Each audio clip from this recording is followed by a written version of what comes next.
Welcome to the Organized Investor PodCLASS with Jerry Goodman and Megan Hubbard from Tennessee Wealth Management. Think of these pod classes as a college of knowledge, and the curriculum is an inside look at how we work with our clients to organize their investments, their retirement, and their affairs. Our process is certainly not the only approach, but it has served our clients well. Listening may materially improve your life as well, but for that to happen, it also takes an open mind, an interest to learn, and your trust in what we're sharing. We focus only on what is relevant and will explain things several times in different ways over multiple classes to ensure you understand their importance. We suggest you subscribe so you'll receive reminders about the next class. And with the tools and information on our website, theorganizedinvestor.com, you can start getting organized right now.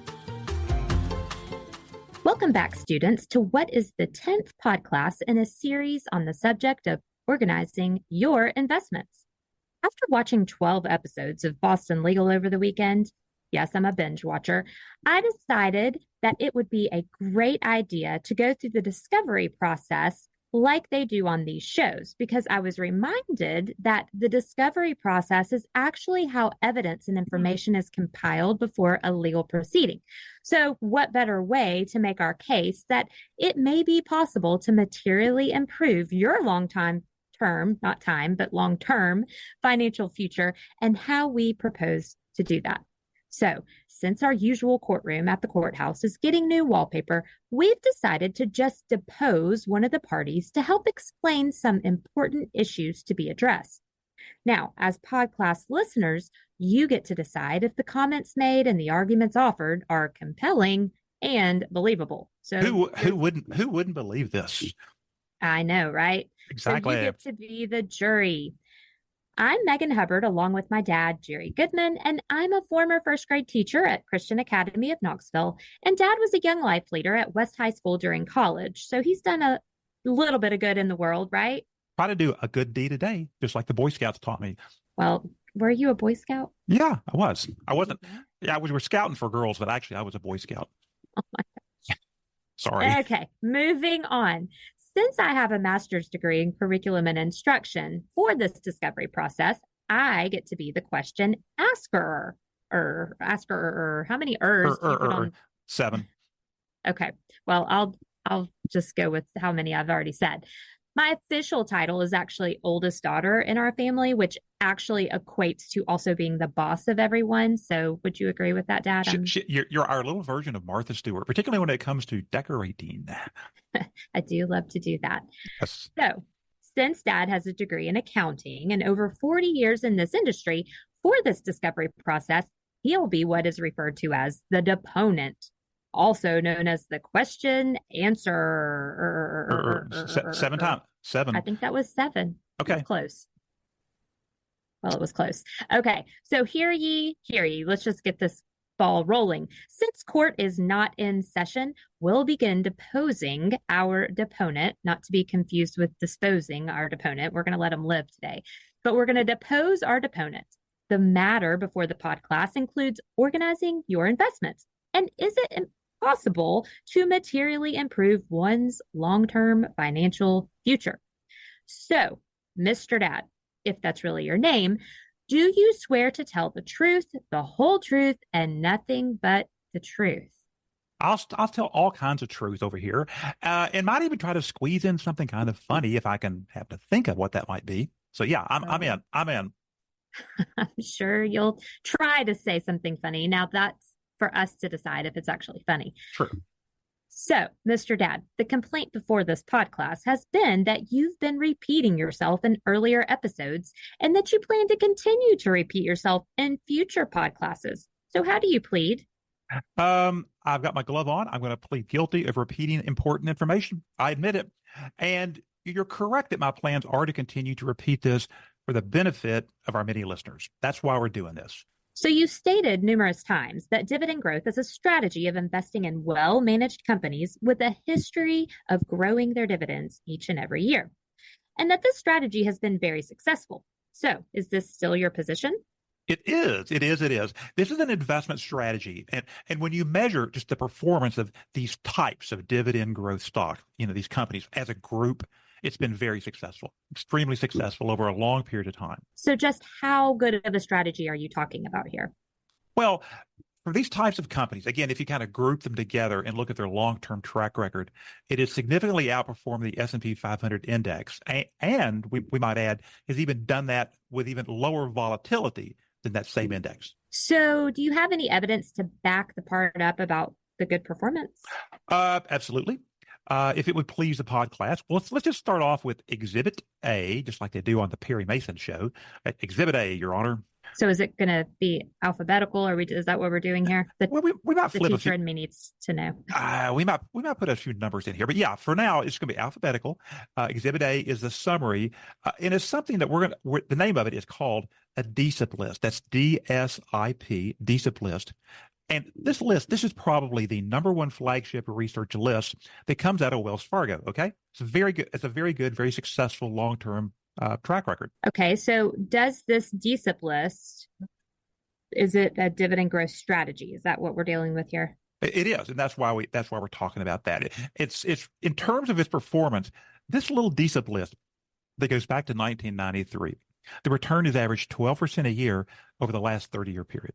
So, are you implying that the 12% per year for 30 years is good? Well, I'm not just implying it. I'm kind of saying that, over that same 30-year period, the performance of the S&P was up 9.6%. And the last time I looked, 12% was better than 9.6. And again, the mathematical volatility of this DSIP list is also less than the S&P index as well. So let the record show that Exhibit A is a summary on the investments page of our website, and that's the organizedinvestor.com. So is that all you have, Mr. Dad? No. Let's let the record show we also have Exhibit B. This is also on the investments page, same website. Okay, so directing your attention to Exhibit B, we're going to enter that into our evidence. Can you tell the pod class about Exhibit B? B is basically a summary of a Ned Davis research report. It shows stocks that grow their dividends, just like this DSIP list. It also has a much better performance than the S&P 500 index, but even over a longer period of time than 30 years that we just spoke of about the DSIP list. Can we assume you have an Exhibit C? Absolutely. And for that, we're going to refer to pod classes 11 and 12. Now, in those episodes, this is where we explain that these 84 advisory accounts that we managed, for at least a 5-year period, those also focus on this dividend growth strategy. And do those pod classes cover the performance of your dividend growth strategy as well? Oh, yes. We compiled all of this information.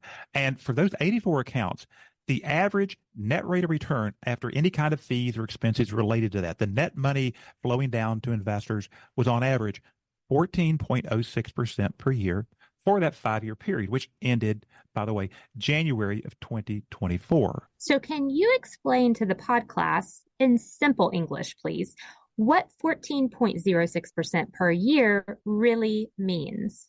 Well, I tell you, you don't want me explaining it in simple French because that really wasn't my strong suit in high school. But in English, if you compound, let's say that 14.06% out over say a 5-year period, it's equivalent to an increase in value of 92%. So again, that's an average net rate of return of 14% for those 84 accounts that we've managed for that 5-year period. Okay, so are we supposed to believe that a net annual rate of return of 14% is good? Well, I was hoping somebody might think it was sort of good because, honestly, on average, those 84 advisory accounts almost doubled in value over that 5-year period. It did pretty well. Okay, well, exactly what are the podcast listeners supposed to do with all that information? Well, one idea, it's a simple thing. Just compare our net rate of return of 14% to whatever else they might have gotten from their own investments, over the last 5 years as well. In other words, do they have some room for improvement? But what if they don't know what they've gotten over the last 5 years? You're enjoying this little question asker job, aren't you? I am. It makes me feel powerful. Actually, it makes me know I'm powerful. Well, that's even better than just feeling it's as being it. Well, if someone doesn't know what the 5-year track record for their investments has been, okay, I'll ask it this way. Did their investments come even close to maybe doubling in value over the last 5 years? Maybe they might know that. But what if they don't know that? Well, maybe they need to find that out. But what if they don't? Well, I can't make them, but hey, we can still harp on them, can't we? Well, you are pretty good at that. We try. You've taught me everything I know. Your whole, your mother, your sister, a couple of other relatives. We'll keep them out of this, but I've gotten good at pestering people. And this is the kind of thing. I mean, it's really easy to ignore. So, if they don't have a clue, or that, like you would say, don't have a down payment even on a clue about what they own, how it's doing, well, okay, they can find out on their own, or they can find it out on their own with us helping them. I mean, we're happy to be of some assistance if somebody would like us to. And how can you help with that? Well, I mean, for starters, we can review their statements and we can offer up some information about how much they might be able to save in terms of fees and expenses. Plus just to see if their investments could do better. At least better than mediocre, which is what a lot of people are getting from their returns. So, how does someone send you their statements if they're interested in doing that? Well, I would think most people could probably figure it out on their own. But for starters, there's a document upload link on the investments page of our website. And with that, they can actually securely send copies to us. It'll come straight to our computer. It's a very safe, secure way of doing it. Again, it's on the investments page of the site. Well, but what if someone doesn't have a computer? Well, I mean, they could always drop them by the office. And hey, let's not forget the post office. They're still around. They will eventually deliver a letter if you want to give it to them. So let's move on. And if it pleases the podcast, and even if it doesn't, let the record show that the term harping on actually came from way back in 1518. So just a little piece of trivia there for you. It's a shorter version of harp on the same string, which actually means playing the same note over and over and over and over and over and over and over again. You want me to keep going? Did y'all get it? I think you got 7 of those. That was good. Okay, good. So, Mr. Dad, what do you say to the listeners who want to know why you keep playing that same note over and over and over and over again? Would you like to say something on your own behalf about this? We're playing that same note for really 2 reasons. One, this is the most consistently profitable investment strategy I've ever found. And it can benefit virtually any investor, regardless of their situation. That's just the first one. Okay, so what's number 2? Well, we also harp on this because after I was personally introduced to this dividend growth strategy, it took little bitty me about 6 months to finally recognize this for what it really is and just how it may materially impact somebody's financial future. It's that good. So are you telling this podcast that you're a slow learner?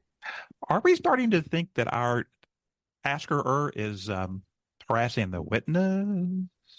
Well, I mean, it is kind of enjoyable, so maybe that's accurate. Look, here we are in today's world. There are so many things trying to get everybody's attention. If we don't repeat this like a zillion times, it's not going to sink in. And 6 months from now, the listeners, they may have forgotten most everything we've ever said. Okay. That's the reason. That's the problem with this. So it sounds like you're trying to beat this dividend growth strategy into their brains. That sounds kind of a painful description, but look, let's go back and say it this way. If they're not careful, it'll be this time next year, they'll still be invested in some mediocre investment strategy that may have them over diversified in a bunch of mutual funds, have a lot of unnecessary mutual fund fees and expenses, probably even has subpar performance. That's what's going to happen. So you're not saying our listeners are slow learners. Well, there's that old joke. I'd never say that to their face. But, it's not really about somebody being a slow learner. You just have to get their attention. I would tell my first graders, this reminds me of what I would say to them when I needed them to pay attention. And I would say, turn on your ears.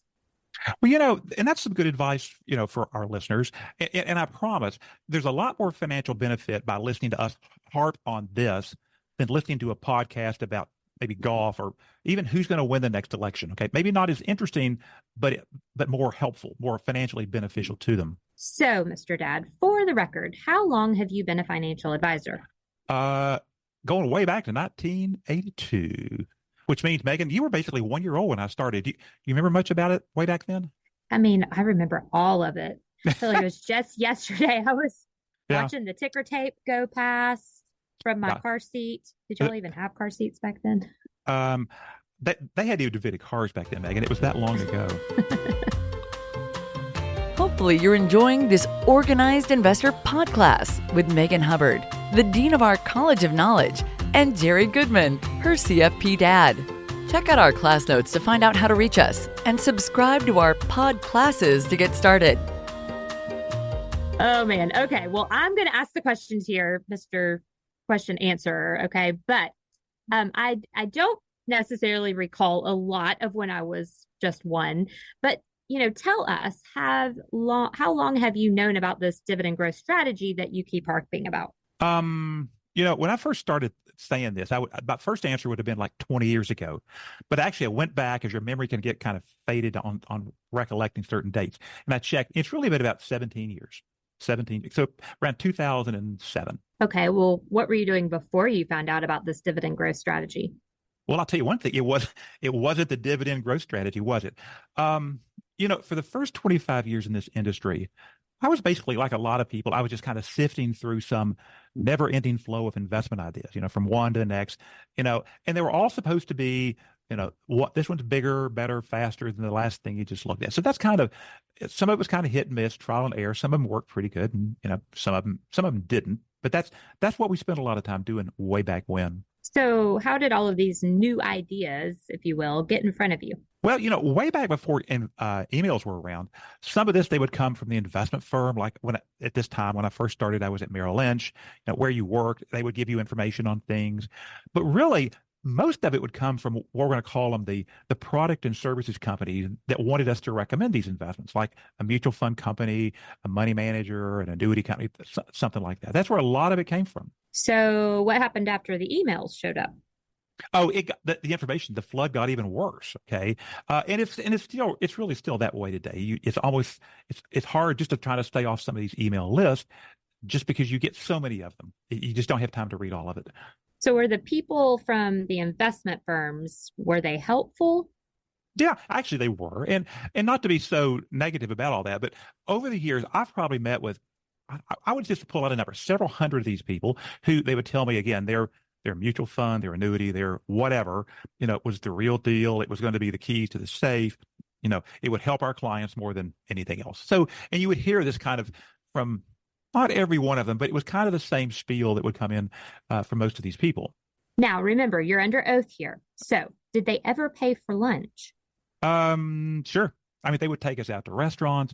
They would bring lunch into the entire office. I mean, they would even bring us gifts with their company name on it. I mean, I remember all this stuff I would bring home, and you'd go, "Ooh, this is really great, but what's this company's name written on it?" You didn't know who they were, but I would come home Yes. with little gifts. That's We had all sorts of trinkets and treasures from these mutual fund companies that meant nothing to me and my sister, like the squishy green and blue globes that we love to pelt each other with, or our dogs used to run around with. Yeah, the dogs love to chew those up and eat them.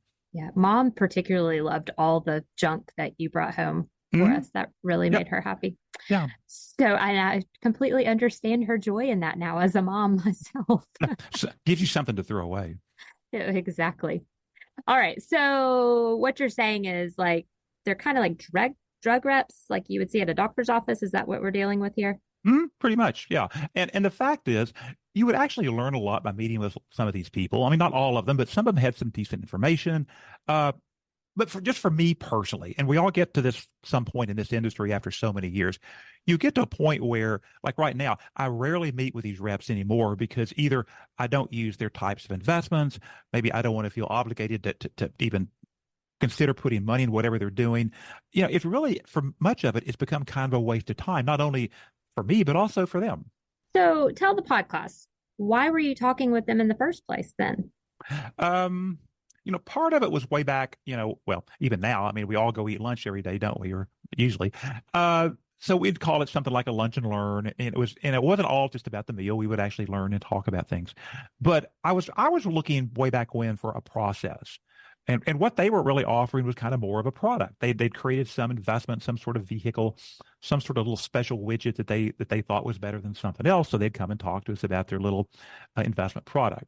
And so again, I wanted an investment strategy that would benefit. I was thinking, isn't there something out there that would benefit virtually any investor? Regardless of their situation, their goals, their age, and even their tolerance for risk.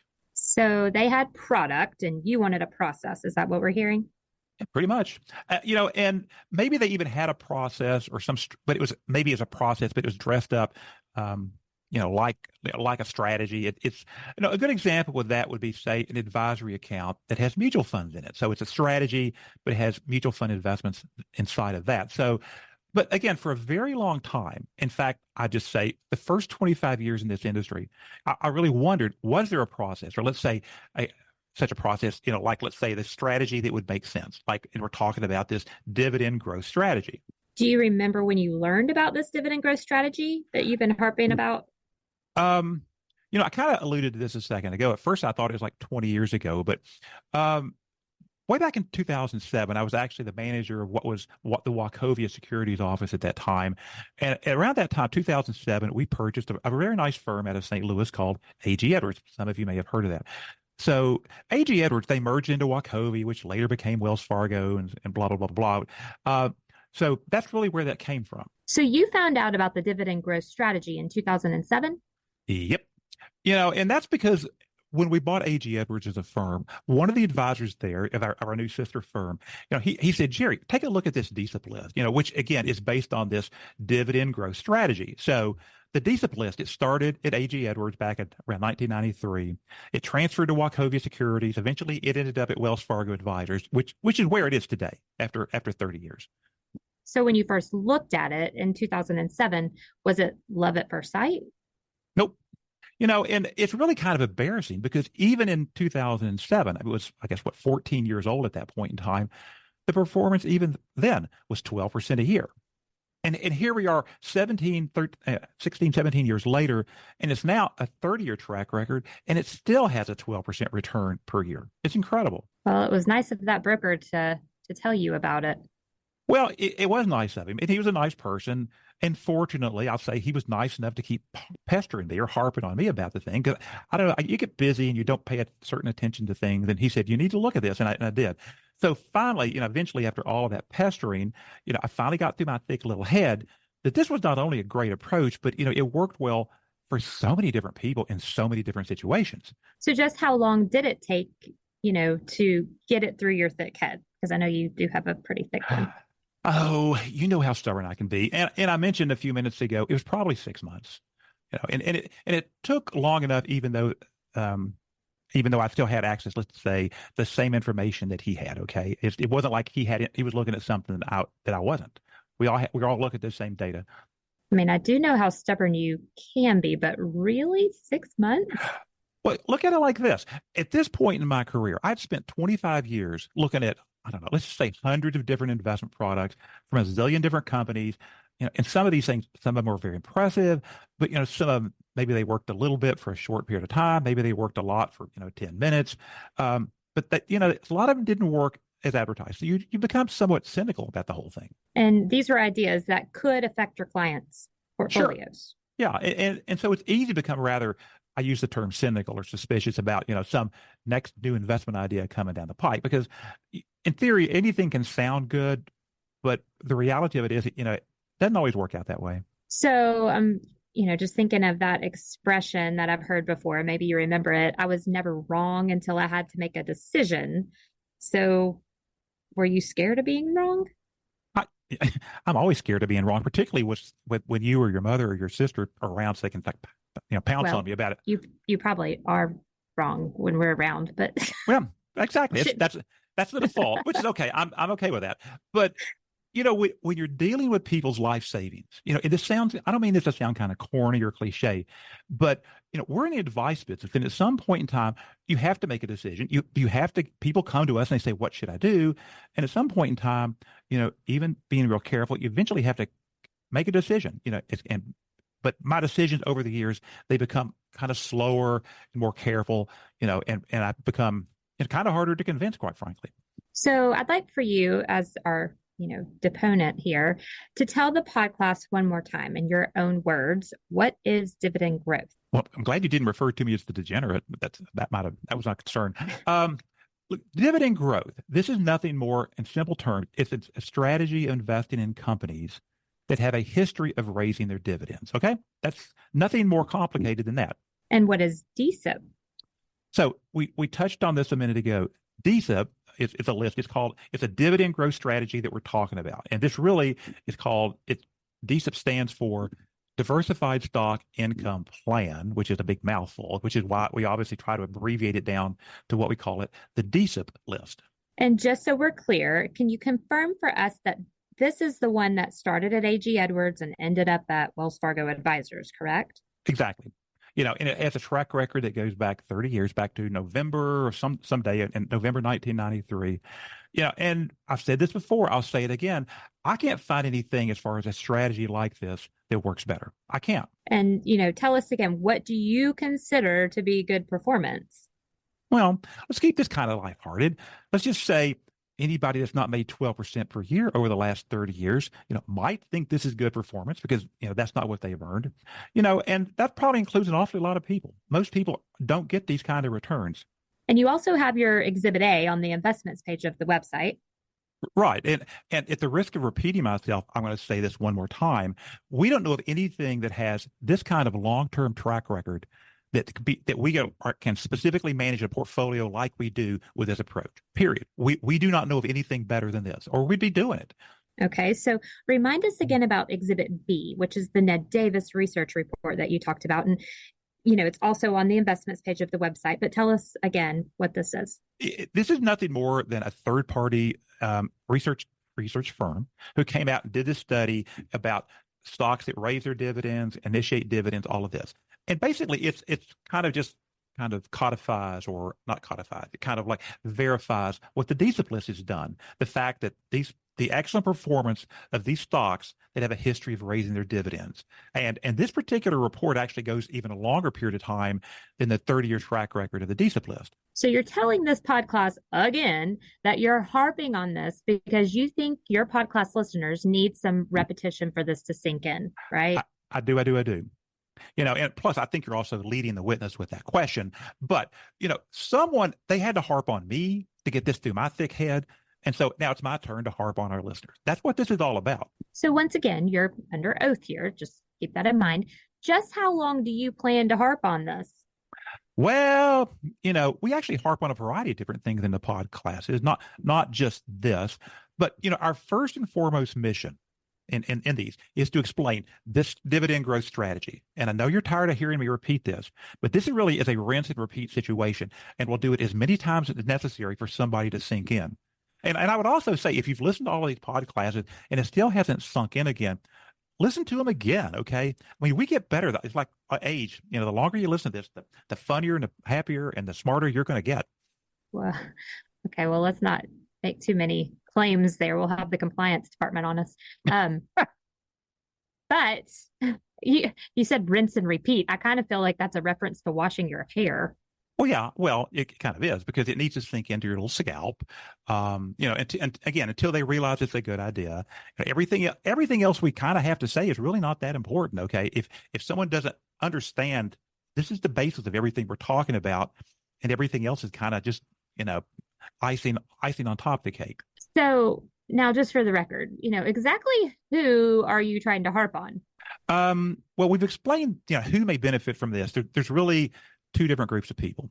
Now, the first one's pretty obvious. It's somebody that is not yet a client, but who may actually benefit from all of these fabulous words of wisdom we're sharing in these pod classes. That's the first. Okay, so that makes sense. But who's the other lucky group? Well, now this is going to sound a little strange, but the children and the families of our current clients, they can really benefit from listening to all of this. And again, for two reasons. The first reason, because they probably are going to be the beneficiary at some point in the future. And, the second is they may need to understand what we've been helping their clients with in terms of that. Okay. That's the first reason. Okay. Well, that makes sense. Well, and the second reason is because their families, they may benefit personally from all of this right now and not have to wait 20 years down the road for their parents to die. They can listen to this and say, gee, I'd like to help use some of this in my own situation as well. So this can help them as well as anyone else? Yes, it can. And so, their parents, they don't have to, by doing the pod classes, the parents don't even have to explain this to them, because we're trying to cover most everything that we do, not to the extent that we want to put somebody to sleep, but they can listen to this and say, okay, this makes sense for me, or maybe it doesn't. But it's an easy way for them to understand what their parents are doing, because eventually, folks, they're going to inherit these assets probably from their parents, unless they really hack their parents off and they get disinherited. But usually it flows down to the kids. So anything you need to cover? We do need to mention that this is our favorite part, that the rates of return that we shared about our advisory accounts, those are for informational purposes, just like you didn't expect that. And the past performance is no guarantee of future results. That's not very interesting. I know. And, something else that's even less interesting is the return for each of our client accounts. They also can vary based upon client individual circumstances, such as like when they started the account and what their investment objective is, when they put money in, when they took it out, all of these sorts of things. Okay. Well, is that it? No, there's more. The rates of return for our advisory account, they were compiled from month-end performance reports from each of those 190 accounts, respectively. And basically, that's way too much information to put on the website in any sort of understandable way. So that's a lot. Oh, it's a ton. So in addition to covering this summary information with you here, we're happy to share all this with you in either, let's say, a face-to-face meeting at our office, maybe a Zoom call, which it might even be more convenient to go through all of this. So what you're saying is you have a lot of boring documentation to back up all these statistics, and you're happy to cover it with anybody brave enough to do so, or anybody that needs a sleep aid, like we've talked about in other podcasts. Couldn't say it better myself. Is it time for speaking of sleep aid, is it time for a short recess here? No objection. So in our next PodCLASS, we'll continue our discovery process and the deposition of Jerry Goodman on the subject of improving someone's long-term financial future. We'll be asking Jerry about FOMO, which is the fear of missing out, if you didn't know what that acronym stood for, and how that relates to all of the technology stocks you hear so much about. So please feel free to contact us with any questions that you may have, and also be sure to follow us on social media, such as YouTube, LinkedIn, Twitter, and save us to your favorite podcast player to receive reminders of future episodes. We have more to share, which means you have more to learn. So join us next time. And as always, thanks for listening. And this PodCLASS is dismissed, recessed, and adjourned until next time. The information covered and posted represents the views and opinions of the guest and does not necessarily represent the views or opinions of the Organized Investor or TN Wealth Management. The content has been made available for informational and educational purposes only and is not intended to be a substitute for professional investing advice. Opinions expressed are subject to change without notice and are not intended as investment advice or solicitation for the purchase or sale of any security. Always seek the advice of your financial advisor or other qualified financial service provider with any questions you may have regarding your investment planning or before making any investment decision. And please consult legal or tax professionals for specific information regarding your individual situation. The Organized Investor cannot accept trade or account instructions on or through this platform. Please contact us directly at contactus@tnwealthmanagement.com or 865-415-2060 to place a trade or for trade or account-related questions. Brokerage and advisory services are provided by TN Wealth Management through Prospera Financial Services, Inc., member FINRA SIPC. The Organized Investor is a brand name operated by TN Wealth Management for educational platform purposes.